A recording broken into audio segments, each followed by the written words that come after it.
à 61 000. 13h, 14h. Europe 1, 13h. 13h32 sur Europe 1, la suite d'Europe 1, 13h. Vous écoutez Céline Géraud et avec vous aujourd'hui, Céline, vos deux chroniqueurs politiques, Olivier d'Artigol et Jean-Claude Dacier. Et on vient d'en parler, 5 jours après le passage du cyclone Chido sur l'archipel de Mayotte. Emmanuel Macron est donc arrivé ce matin dans l'archipel avec 4 tonnes de fret, une équipe de secouristes.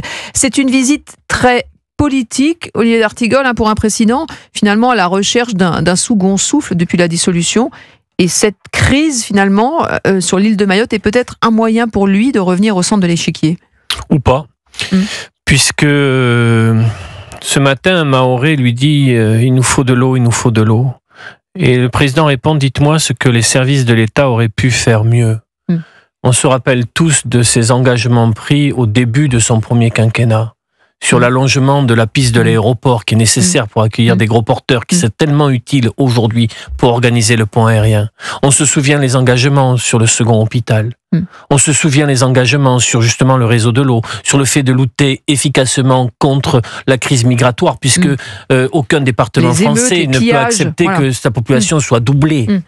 Donc, il est quand même devant une équation difficile, puisqu'il revient alors que rien n'a été tenu sur ses engagements. Il y a un double drame pour Mayotte. Il y a le drame, bien sûr, du cyclone, de la dévastation, de la désolation, mais le drame de tout ce qui n'a pas été fait avant. Pour vous, il y a un passif avant même qu'il Donc, je sais qu'il est, c'est quelqu'un qui peut séduire, c'est quelqu'un qui peut faire de la communication, mais le retour au réel peut être douloureux pour lui. Mais, cher Olivier, les promesses qu'il a faites à Marseille, idem. Pourquoi ?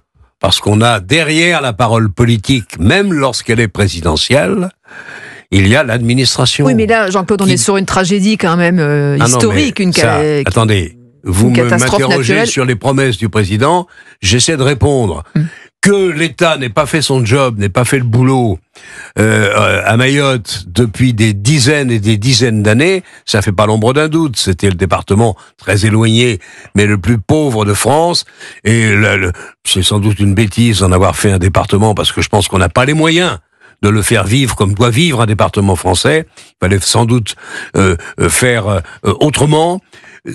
Ne regardons pas le passé, essayons de regarder l'avenir. Moi, je veux, une fois de plus, faire preuve d'un certain optimisme. La tragédie est, à l'heure actuelle, terrifiante.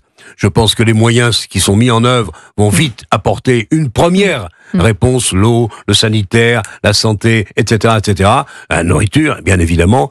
Puis ensuite, il faudra réfléchir au sort de Mayotte. L'État, je le répète, n'a pas fait le job. Eh bien, j'espère, je veux croire qu'avec un électrochoc d'une telle violence, l'État va faire en sorte... Le seul problème qu'on ait, ça va coûter des dizaines de milliards. Le seul problème qu'on ait, c'est qu'on n'a plus un sou. On va écouter Emmanuel Macron. Mais néanmoins, la prise de conscience, on va l'écouter, la prise de conscience est très forte, et que peut-être, tout ce que nous n'avons pas fait et que nous aurions dû faire, peut-être que cette fois, le traumatisme est tel qu'on va le faire. Emmanuel Macron, alors sur les promesses non tenues, alors c'est une archive qui date d'il y a 5 ans, vous en parliez, Olivier d'Artigol, on l'écoute, 2019, Emmanuel Macron à Mayotte. La France, c'est d'abord la sécurité. C'est des moyens qu'on remet sur le terrain pour mieux juger, lutter contre la délinquance. Et soyez rassurés, la France, c'est la sécurité. On va relancer des opérations ici, à Mayotte, pour rénover l'habitat. Et donc les engagements que j'ai pris devant vous, je viendrai en rendre compte. Maoré, Natsa, Pakacho. Voilà. Bon, il était en campagne. Voilà, Emmanuel Macron, effectivement, en 2019, une archive qui a mal vieilli. Une chose qui a été donnée par Jean-Claude Dacier, que je partage. Regardez Notre-Dame, on dit 5 ans, un porteur de projet, le général Georgelin, tout ça est suivi, mobilisation de fonds publics et de fonds privés. Réussite. Regardez les JO, un porteur, Tony Estanguet, une équipe, un calendrier, il y avait aussi des défis immenses et colossaux.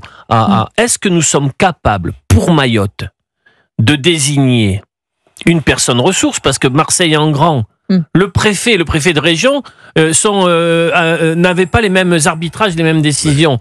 Donc on arrose le sable.